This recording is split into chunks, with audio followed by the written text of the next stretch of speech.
quarto ano, tudo bem com vocês? Vamos a mais uma aula de Ciências, caderno 3, começando novo bimestre, no terceiro bimestre da gente. Então vamos focar, assistir às aulas, fazer as atividades para que vocês tenham nota máxima. Hoje vamos falar um pouco de como plantar em pequenos espaços, ainda na teoria, para depois a gente ir para a prática.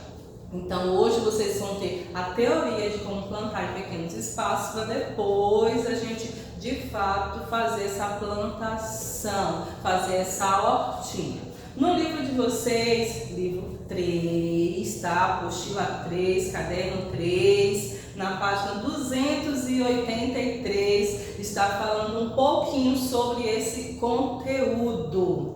Aqui, gente, eu fiz um esqueminha do que a gente vai falar hoje, mas vamos lá, página 283, que tem bem assim: a maioria das plantas aromáticas e algumas hortaliças podem ser cultivadas em vasos e jardineiras. Ou seja, se você tem um pequeno espaço na sua casa, você pode plantar nos vasinhos de cerâmica, de garrafa PET, aquelas garrafinhas que vem refrigerante. Vocês podem cortar aquela garrafinha, limpar, lavar direitinho, botar terra, botar semente e regar. Ou nas jardineiras que nós podemos comprar nas lojas, que também fica um espaço muito bonito. Mas eu falei em plantas aromáticas. Vocês sabem o que são plantas aromáticas? Então eu botei aqui o conceito de plantas aromáticas. Elas têm folhas e outras partes verdes que soltam aroma, que soltam cheiro. Por isso que elas são chamadas de aromáticas.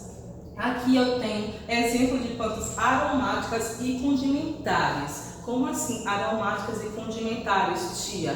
Condimentares porque a gente pode usar essas plantas aromáticas quando fazemos comida. Quando a mamãe vai fazer comida, ela também pode usar essas plantas aromáticas. E tem aqui alguns exemplos de plantas que são aromáticas e condimentares. Temos o alecrim, a cebolinha, o coentro, a hortelã, o manjericão, o orégano, enfim, várias outras plantas que, além de ser aromáticas, podem ser utilizadas também na cozinha para fazer a alimentação, para fazer a comidinha. E temos as hortaliças. Vocês sabem por que essas plantas são chamadas de hortaliças? Essas são chamadas de hortaliças porque são plantadas na horta. Por isso o nome hortaliça. Temos exemplos de algumas plantas que são hortaliças: alface, berinjela, beterraba, cenoura, couve, jiló, entre outras plantinhas que são hortaliças. No livro de vocês aí tem algumas plantinhas aromáticas que estão plantadas em jarrinhos ou em vasos de cerâmica. Vocês puderam perceber aí que elas estão plantadas cada uma num jarrinho, num vasinho separado. Mas será que todas as plantas aromáticas devem ser plantadas separadamente? Vocês já pensaram nessa situação? Será que uma não pode ser plantada junto da outra? Será que não dá certo? Gente, de antemão estou falando para vocês que podem sim ser plantadas juntas. Se tiver uma jardineira, que é um espaço grande, essas plantas podem sim ser plantadas juntas. Tem que observar o quê? Se a quantidade de sol que uma tem que tomar, a outra também. Então tem que se observar essa tabelinha de sol, de rega, quantidade de água. Se você plantar uma planta que gosta muito de água com uma planta que não gosta muito de água no mesmo espaço, não vai dar certo. Uma vai acabar morrendo. Então vocês têm que observar tudo isso para poder plantar junto esses tipos de planta. Então temos que observar. Vamos agora para a página 284, que vai falar um pouco sobre a rega e sobre a quantidade de sol. Aí temos alguns símbolos que indicam a quantidade de sol que as plantas devem receber e a quantidade de água que cada planta deve receber, ok?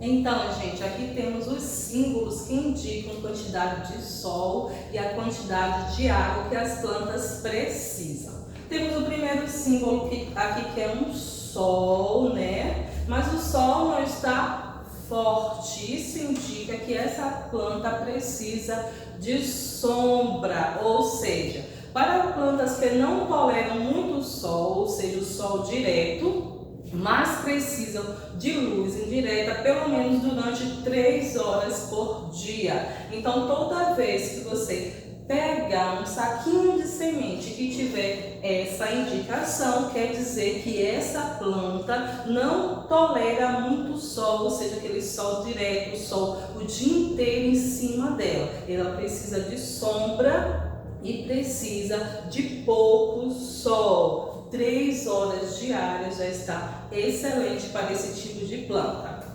Temos aqui o outro símbolo, que temos um sol e que a metade está pintado de vermelho. No livro de vocês está de amarelo. Como eu não tinha amarelo, eu botei vermelho mesmo. Então, esse símbolo indica que elas precisam de meia sombra. Para plantas que precisam de muita luz, mas não suportam o sol direto no período da tarde. Então, elas precisam do sol da manhã, mas no período da tarde elas precisam de sombra. Quando então devem receber iluminação indireta do sol, que está tudo claro, ela está recebendo a luz, mas o sol não está batendo diretamente nela. Então, prestar atenção quando tem esse símbolo também nos saquinhos de semente, tá bom? Então vamos lá, gente. Temos aqui o símbolo desse sol que está completamente pintado de vermelho. O que é que isso indica? Quando eu vejo esse solzinho, esse símbolo nos saquinhos de semente, o que isso quer dizer? Quer dizer que é o sol pleno, que essas plantas precisam de muito sol para poder se desenvolver. Para plantas que precisam ser expostas diretamente à luz solar durante pelo menos 5 horas diárias. São aquelas plantinhas que amam muito sol direto. Agora vamos aqui a esses outros símbolos que eu tenho a quantidade de água necessária para regar as plantas. Temos aqui o primeiro vaso com água, que quer dizer que essa planta deve ser regada de maneira frequente e abundante, principalmente no verão. São aquelas plantas que precisam de muita água para se desenvolver. Aquelas plantas que você deve aguar todos os dias e em abundância, encharcar mesmo a terra de água. Vamos ao outro símbolo que já é um pouco menos de água aqui. Isso quer dizer o quê? Deve-se regar apenas quando a terra estiver seca nos primeiros centímetros da camada de terra. Quando você colocar o dedinho na terra e estiver seco, ela deve ser regada. Então não precisa ser regada todos os dias esse tipo de planta. E temos o terceiro símbolo aqui, que tem um pouco de água. O que quer dizer isso? Quer dizer que deve se regar de maneira a não encharcar o solo, a não encharcar a terra. Ou seja, que deve ser bem drenado para o escoamento completo do excesso em poucos minutos. O vasinho que essa planta deve ficar tem que ter os furos bem grandes no fundo para que a água possa sair. Só passe pela terra e não fique retida. Para realizar nova rega, espere que toda a terra esteja seca. Então, esse tipo de planta precisa de pouca água. Ela não se desenvolve bem com muita água. Mesmo porque esse tipo de planta deve ficar com muita água dentro do caule. Então, ela tem a reserva de água e não precisa ser regada todos os dias. Um exemplo disso são os cactos, né? Que não precisam ser regados todos os dias, mesmo que ele conserva a água dentro dele. Então a gente não precisa estar regando todos os dias esse tipo de planta. Então, gente, hoje nós vimos um pouco da teoria de como plantar em pequenos espaços, para que depois dessa teoria, já sabendo a quantidade de sol, a quantidade de água, o tipo de vaso que a gente pode plantar, a gente possa fazer a nossa horta e depois consumir, tá bom, gente? Então, esse foi o nosso conteúdo de hoje. Lembrando, já é a apostila 3, tá bom, gente? Lá no caderninho 3. Se você não tem ainda, pede pra mamãe vir aqui na escola pegar, tá certo? Então, beijo, fique com Deus e até a nossa próxima aula.